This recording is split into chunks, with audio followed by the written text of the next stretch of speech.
ঈদের দিনে টেকনাফের নয়াপাড়া রোহিঙ্গা শরণার্থী ক্যাম্পের বিকাশ মোড় নামক স্থান থেকে ফারুক নামের এক রোহিঙ্গা ফারুককে পাহাড়ে নিয়ে হত্যা করেছে বলে অভিযোগ উঠেছে পাহাড় কেন্দ্রিক এক সন্ত্রাসী গোষ্ঠীর বিরুদ্ধে।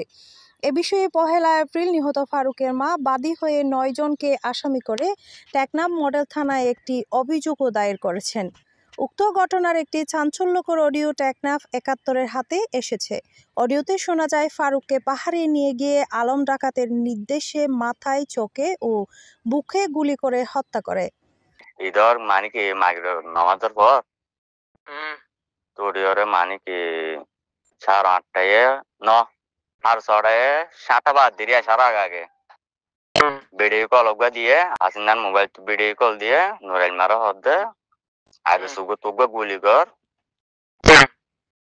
তারপরে মাথার তুগা কর, সিনার তুগা কর, নাকে বেড়ে সাবগা কর।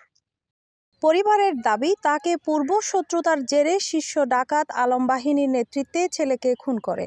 এ ঘটনায় মোহাম্মদ আলম, মোহাম্মদ শাহ, নূর হাসান, মঞ্জুর, শফি, আব্দুর রাজ্জাক, সাকু, আব্দুর রহমান, আবদুল্লাহ সহ 10 থেকে 15 জন জড়িত রয়েছে।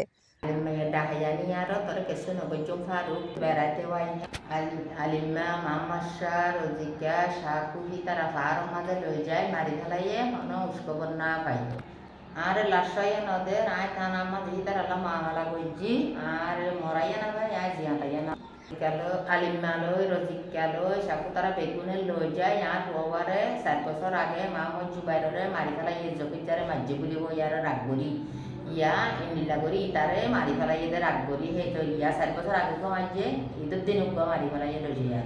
পরিবার আরও জানান, এখনো পর্যন্ত নিহতের লাশ ফেরত দেয়নি। লাশ ফেরত নিতে 5 লক্ষ টাকা দাবি করছে ওই সন্ত্রাসী গোষ্ঠী।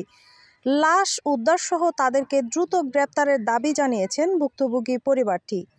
টেকনাফ মডেল থানা ওসি গিয়াসউদ্দিন জানিয়েছেন, অভিযোগ হাতে পেয়েছি, তদন্তপূর্বক আইনগত ব্যবস্থা নেওয়া হবে। এটা জানাই বিষয়টা আমরা তো তদন্ত করতেছি, ব্যবস্থা নেব।